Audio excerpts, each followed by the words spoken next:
Kamusta na nga po mga master at sa ngayon ay ating ipagpapatuloy ng gisahin ang chapter 118 at 119 sa manhwa series ng Solo Max Newbie, kaya't atin na nga pong agarang umpisahan. Pagkatapos ng kanilang pagtahak sa loob ng parke ay ipinakita sa atin ang lugar ng Amsterdam habang nagpapakita ng pagkadismaya etong babaeng nagngangalang Maria, buhat sa kaniyang napag-alaman na hindi pala na solo nitong si Teresa etong ating pangunahing tauhan. Subalit ayon naman sa dalaga na magkaganoon man ay naging masaya pa rin ang takbo ng kanilang isinagawang gawain. Buhat nga raw sa tulong nito ay bagyang nabawasan ang pasanin sa kanyang isipan. Bagyang napangiti naman etong si Maria sa kanyang napag-alaman buhat sa alam nga nitong hindi pa siya lubusang nakakalimot sa nagdaang insidente sa Beijing, China. Kaya't nakuha nga niya itong biruin na batay nga raw sa kanyang pagsasalita ay tila ba na paghahalataan niyang mayroong pagtingin etong si Teresa para kay Jin-Hyuk na mariin naman niyang itinanggi. Paglalahad pa nga niya na sa nagdaang kaganapan sa nasabing parke ay may isang bagay siyang natutunan. Eto nga raw binata ay tila ba na pagkakamalang masamang tao, gayon din makasarili. Subalit na palilibutan naman ng mga mababait at mapagkakatiwalaang tao. Naunawaan nga raw niya sa ngayon na mula pa nung unang beses na mag-cruise ang kanilang mga landas ay punong-puno na ito ng tiwala sa kanyang sarili. Alam nga daw nito ang mga hakbang na dapat gawin at hindi kailanman nagdadalawang isip. Lubos nga raw na nakakaaliw ang mga panahong kasama niya etong si Jin-Hyuk. Subalit marahan nga niyang nasambit na nauunawaan nga rin daw niyang hindi na niya magagawa pang makasama ito ng matagal na panahon dahil sa dami ng mga alalahanin mga master. Sa kanyang mga inilahat ay napangiti na nga lamang etong si Maria na bagyang nagmature na nga raw ang kaisipan ng kanyang kaibigan at natutuwa sa klase ng inosenteng pag-unawa mayroon ito. Habang muli na namang nagbiro na kung ganoon nga raw ay ipakilala na lamang siya nitong si Teresa sa binata sapagkat ganoon ang mga tipo niyang lalaki na muli ay labis na agarang ikinadismaya at tinanggihan nitong dalaga.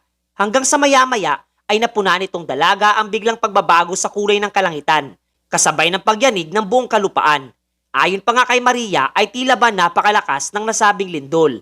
Habang agarang kinutuban naman ng masama etong si Teresa at agad na tinahak ang itaas na bahagi ng mga gusaling naroroon at labis na mapipinta ang matinding pagkabahala buhat sa kanyang nasilayan. Habang sa loob naman ng ikalimang palapag ng tore ay masisilayan nating abala ang lahat sa pagsasaayos nito. At kasalukuyan nga nag-e-ensayo etong tumatayong boss na si Andrea. Kontra dito sa ating pangunahing tauhan at ipinapamalas ang kasalukuyang lakas niyang tinataglay. Pinuri nga siya nitong si Jin-Hyuk at nagtanong kung marami pa ring manlalaro ang tumatahak at pumapasok sa nasabing palapag.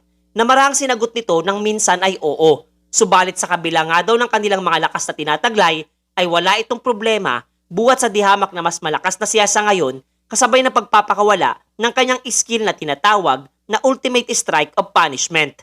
Subalit nanlaki ang kanyang mga mata buhat sa madali nga lamang itong napigilan ng ating pangunahing tauhan sa pamamagitan lamang ng isang kanyang sipa na talagang dumurog sa kumpiyansang kanyang tinataglay.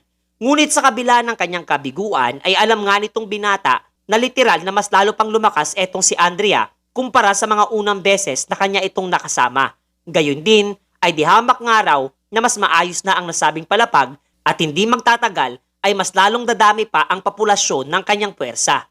Eto namang malungkot na si Andrea ay nilapitan nitong si Alice at nawikang mas kanyang kinakailangang pag-usayan pa ang pagsasanay at huwag nga raw itong magmukmok sapagkat wala itong maitutulong para sa kanya. Hindi nga raw ito bahagi ng aral na kanyang itinuro para kay Andrea.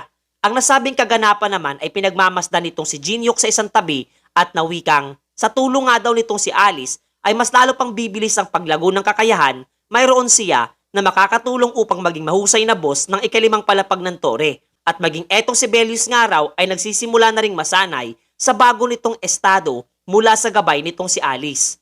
Ang kanyang pagmumuni-muni ay biglangang naabala nitong si Chairman Hang Sang-jin na wala ngang paligoy-ligoy na isinaad na kinakailangan nga raw nitong binata na tahakin ang kanilang opisina sa lalong madaling panahon. Sapagkat sa kasalukuyan nga daw ay may isang nakababahalang insidente ang nagaganap, kasabay ng seryoso nitong paglalahad ng isang malawakang outbreak na nagaganap sa buong kontinente ng Europa, habang ipinapakita ang pulutong ng samot-saring halimaw na nagkalat sa iba't ibang bahagi nito mga master. Dagdag pa nga nitong chairman na tinatayang 6 na po ang kumpirmadong daluyan ang nagbukas dito at patuloy pang dumarami sa bawat minutong lumilipas. At binigyang diin na ito na nga raw ang pinakamalawak at pinakamalaking outbreak nilang naranasan matapos na sumulpot sa kanilang mundo ang Tower of Trials.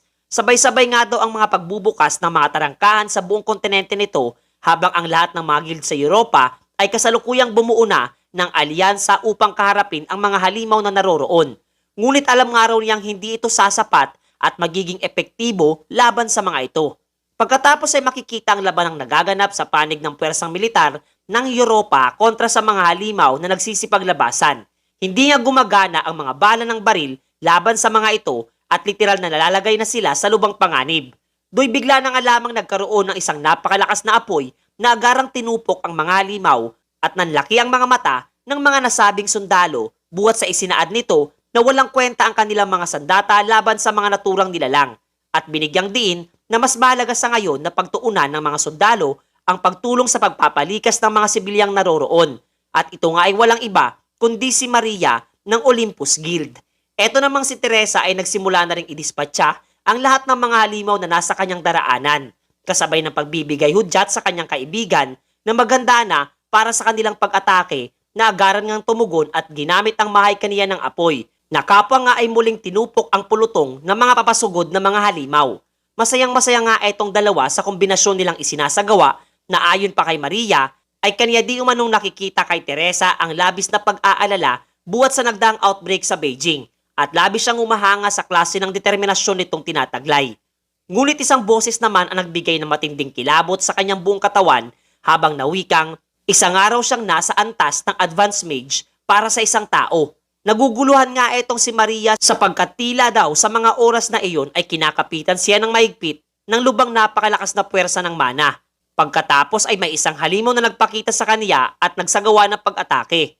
Agaran nga sana siyang dedepensa, subalit madali din lamang itong nawasak at nagpatalsik sa kaniya mula sa di kalayuan. Gayon din ay nagbigay nga ng pagkabahala para dito kay Teresa.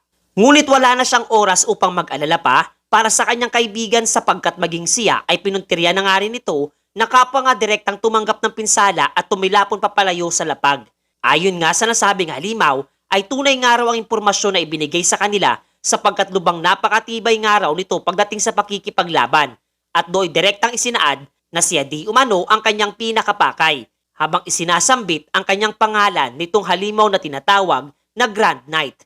Habang talagang lubos na mapipinta ang pangamba sa pagmumukha nitong dalaga sa mga posibleng mangyari mga master. Sa ibang dako ng Europa ay makikita din natin etong iba pang mga halimaw na madali lamang idinidispatcha nitong dalawang individual na nagrereklamo sa klase ng ekspresyon nitong mga kanilang napapaslang na kalaban at labis silang nawawalan ng gana. Ang mga ito nga ay ang magkapatid na Judelo at Cassie na nagnanais na muling makasama etong ating pangunahing tauhan. Ayon pa nga kay Judelo, na mukhang sa napakalawak araw na outbreak na ito ay kasalukuyang babagsak na ang buong Europa. Hanggang sa maya-maya ay nakatanggap sila ng tawag sa telepono at labis ang kanilang kasiyahang nadama nung kanilang mapag-alaman na iyon nga ay walang iba kundi ang ating pangunahing tauhan. Nakapamapipinta ang pagkabahala sa mga kaganapan sa ibang bahagi ng daigdig. Kaniya ring agarang kinamusta kung nasaan ang mga ito sa kasalukuyan, nakapaagarang sinagot ng mga ito na nasa Dortmund, Germany. Ninais muli nitong binata na pakinggang mabuti siya nitong dalawa sa kanyang mga isasaad at pabor na hihingin na mas lalong nagpasabik para dito sa magkapatid na agarang sinagot siya na hindi ganon kahirap maisagawa. Sa impilan ng Awakened Association ng Bansang Korea ay kasalukuyan namang ipinapahayag nitong chairman ang tungkol sa napakalaking outbreak sa Europa at ang tungkol sa kasalukuyang bilang na mahigit 40,000 ang kumpirmadong nasawi sa nasabing pangyayari. Ginagawa nga raw ng lahat ng mga naglalakiang guild sa Europa ang kanilang makakaya laban sa mga nasabing nilalang. Subalit hindi nga raw ito makatatagal pa at tuluyan na rin silang matatalo. At oras na bumagsak ang kontinente ng Europa ay malamang na alam na nilang ang Asia ang susunod dito.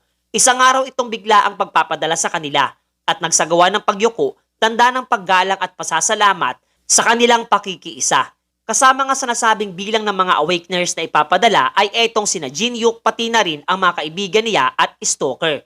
Muli nga dito niyang naalala ang naging katanungan nitong si Andrea tungkol kay Teresa na inihayag ang kanyang pananabik na muli siyang makita kaya't nasambit na lamang nitong ating pangunahing tauhan na isasaad niya ang kanyang nasambit na payag para dito sa dalaga. Pagkalayungan nitong si Andrea ay agad namang nawikan nitong si Alice na kung ang Europa ay kasalukuyang binabalot ng kaguluhan ay tiyak na nasa hindi maayos na kalagayan etong si Teresa. Sinagot naman siya nitong ating pangunahing tauhan na alam niya ang bagay na iyon. Ngunit kinakailangan nitong si Andrea na mas lalo pang lumakas at mag-focus sa kanyang pagsasanay. Hindi nga raw nito kinakailangan pang mapag-alaman ang ganong mga impormasyon sapagkat magdudulot lamang ito ng pagkawala sa atensyon sa hangarin niyang mas lalo pang lumakas. Muli siyang natanong nitong babaeng vampira na buwat sa may kaugnayan sa tore ang mga kasalukuyang kaganapan sa labas ay kinakailangan pa rin daw ba niyang manatili na lamang at mag-obserba sa isang tabi. Sinagot naman siya nitong binata ng oo sapagkat naisin man daw nitong si Alice na tumulong ay posibleng magdulot lamang ito ng mas malaking senaryo sa inaharap.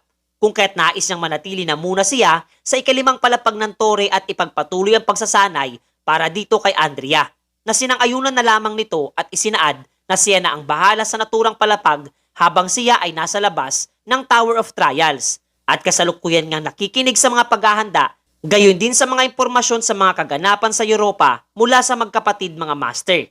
Inilipat naman ang eksena sa Europa at makikitang bumagsak na sa lapag etong si Maria na wala nang malay, habang etong si Teresa ay kapapatuloy lamang na nakikipaglaban kontra sa dambuhalang Death Knight.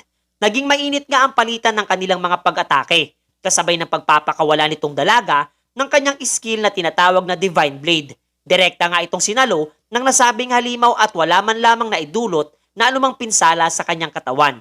Nabigla nga siya sapagkat sa kabila ng lakas nitong nasabing pag-atake ay tanging maliliit lamang na gasgas ang kanyang naidulot. At sa mga oras na nawala nga siya sa focus ay hindi niya namalayan ang pagsasagawa nitong Death Knight ng kanyang ganting atake laban sa kanya at naunawaan na wala na siyang oras upang ito'y maiwasan. Kaya't buwat doon ay wala na siyang nagawa pa kundi ang direkta itong saluhin kasabay ng pagkakaroon ng napakalakas at malawak na pagsabog sa kanilang lokasyon.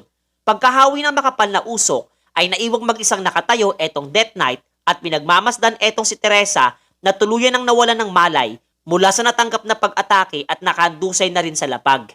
Maya-maya pa ay may isa pang panibagong halimaw ang dumating sa likurang bahagi na agad niyang binati ng may paggalang at tinawag sa pangalang Sir Vaylor Doom. Kaniyang inobserbahan nga rin etong si Teresa at naunawaan ang rason kung bakit humiling sa kanya ang murim na idispatcha niya ang nasabing babae. Literal nga daw na nagtataglay ito ng puro at napakalakas na divine power. Subalit maliban doon, ay may interesanteng bagay pang araw na bumabalot sa kanyang katauhan na talagang pumukaw sa kanyang atensyon at napagpasyahan na ipadala ito sa kanyang alagad na Death Knight na naguguluhan nga at nagtanong kung tutuparin daw ba ng kanyang bossing ang pangako nitong naisagawa sa murim. Ngunit natatawa naman siyang sinagot nitong si Vaylor Doom na may nadiskubre nga daw siyang mas matimbang pa kaysa sa kamatayan at ninais nga ring pati itong si Maria ay isama sa kanilang pag-alis buwat sa posibilidad na may pakinabang din ito. At ang lahat nga ng pagkilos na mga nasabing nilalang ay nakuna ng video nitong magkapatid na nagtatago lamang sa isang tabi at agad na ipinadala dito sa ating pangunahing tauhan. Ayon nga kay Cassie, na wala silang ideya kung papaano nilang magkapatid magagawang manalo at labanan sa mga nasaksihan nilang halimaw. At ang tanging magagawa nila sa ngayon ay ang iharap din ang mga ito laban sa isa pang halimaw. Tuluyan ngang naipadala na ang video na kanilang nakunan para dito kay Jinyuk at nang kaniya itong masilayan ay agaran itong nagpakita ng nakakatakot na ekspresyon ng pagmumuka mga master.